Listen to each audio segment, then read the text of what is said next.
There have been in this, over the years in this country, a fairly polarized debate over pipelines, over resource, over the environment.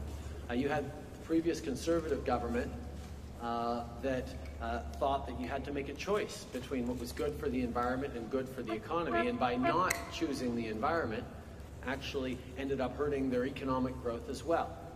You get other folks more on the left of the spectrum that think, again, you have to choose between what's good for the economy and good for the environment by only protecting the environment and not building the prosperity or the jobs that everyone knows we need, not just to continue to support our families and build our communities, but to create the innovation and the solutions necessary to manage the transition into new sources of energy. As a government, we understand that people have concerns, and that's why we're moving forward both on protecting the environment and building the economy. We're moving forward with a national price on carbon pollution. We're moving forward with getting our resources safely and sustainably to new markets. And we're moving forward on historic oceans protection that is going to allow women and men of the Coast Guard and all the partners around the country to do a better job of preventing marine accidents and responding if ever they occur. This is something that Canadians expect, and this is something we are going to be consistent on. This pipeline is in the national interest, and it will be built. And just a quick follow, there's a good sized crowd here protesting.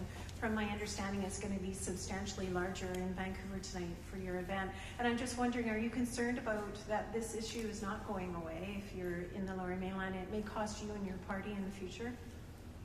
I'm focused on doing the right thing.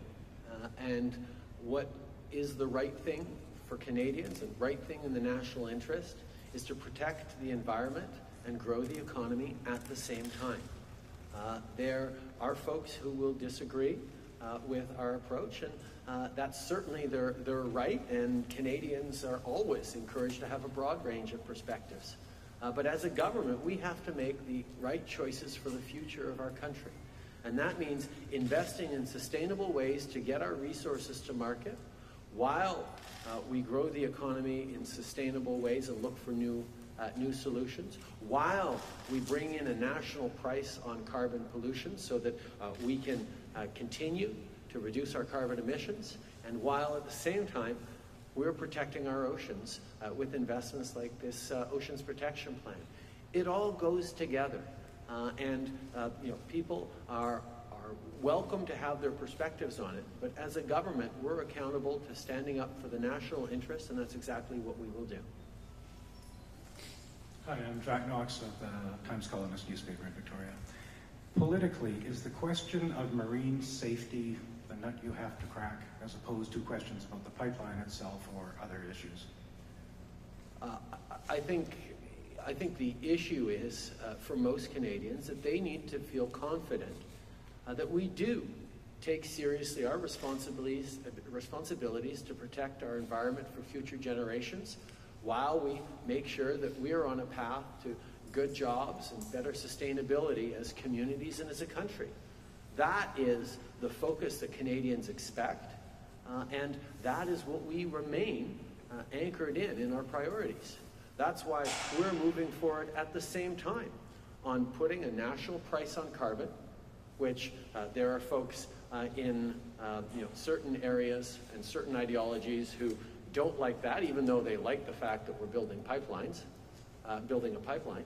And there are other folks who like very much the fact that we're moving forward on pricing carbon and protecting our oceans, but don't like the fact that it also means moving forward on pipelines. What we're focusing on doing is not trying to please everyone. What we're trying to focus on is doing the right thing for our communities, for our country, for our future. And that's exactly what we're going to stay focused on. Hi, Prime Minister Dirk Meisner here from Canadian Press in Victoria. So today you're in Victoria and Vancouver, you're going to meet, or there's a lot of people concerned about oil expansion to the west coast. Tomorrow you're heading to Alberta, oil country. Basically, how are you trying to make this work? Well, my message today and tomorrow is exactly the same. that we need to build a strong economy and protect the environment at the same time. Now, there are folks expressing their disapproval of pipelines here today who are quite pleased with the fact that we're moving forward with pricing carbon pollution right across the country. In Alberta, I suspect I'll be meeting a whole bunch of folks who are displeased with the pricing of carbon right across the country, but are very pleased that we are moving forward with the pipeline. So my point is not that, that Canada is ungovernable. On the contrary, what we can do is we can bring people together to create a plan that is both responsible for the environment and growing the economy and creating prosperity for families while we manage this transition towards a lower carbon economy. That's what Canadians expect. That's the commitment I made to Canadians when we got elected, and that's exactly what we're delivering on. The protests at Burnaby Mountain have been escalating in recent weeks. You have members of Parliament being arrested. Are you concerned that we could see another Clayoquot Sound, War in the Woods situation on Burnaby Mountain?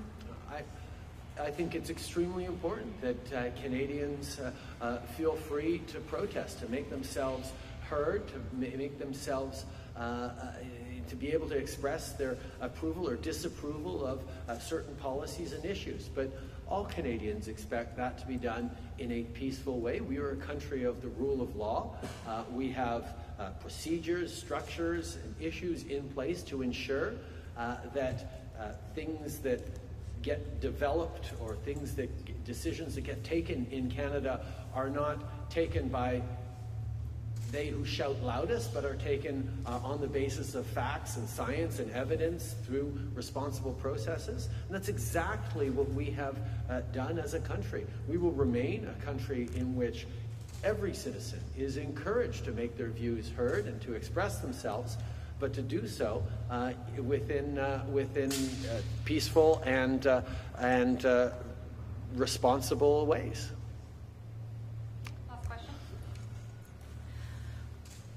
Mr. Prime Minister, Sandy Hall from CFAX 1070 here in Victoria. And I don't think anyone's against fueling the economy or making sure the environment's safe, but I think there's a very large contingent of British Columbians out there who still are not convinced that there's been enough study into whether bitumen, which I believe is road tar, can actually be cleaned up in an ocean environment.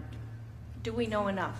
And also, was there any effort to meet with the Premier on this visit? The Premier and I had schedules that didn't align. This is a very quick trip for me, but we were able to speak on the phone just an hour ago, and we had a very good conversation. The Trans Mountain Pipeline has been in place since the 50s and has been exporting diluted bitumen for 3 decades now through this lower mainland and out through the Salish Sea. This is not something new. We are expanding an existing pipeline, and on top of that, we are bringing in world-class ocean protections that, quite frankly, should be brought in any case. As we see marine traffic increasing in Howe Sound, in the Salish Sea, it is important that we continue to invest in science, we continue to invest in partnerships with Indigenous peoples who can be extraordinarily effective partners, not just for their traditional knowledge, but also as first responders. We need to build the capacity to protect the southern resident killer whale pot from the increased noise that's coming with increased marine traffic, whether or not we are increasing tanker traffic out of the TMX outflow. The fact is, we are doing the kinds of things that we need to do to better service an already well-serviced marine area in the Port of Vancouver, and we're going to continue to do that. I understand that people have concerns about climate change, people have concerns about protecting the environment, and we are doing everything that is responsible for a government to do to allay those concerns. There will always be people who continue to think that you have to choose. between the environment or the economy. But I know that most Canadians understand full well that the only way to grow the economy properly is to protect the environment. And the only way to be able to protect our environment is to continue to grow and innovate in our economy. Merci beaucoup tout le monde. Thank you very much.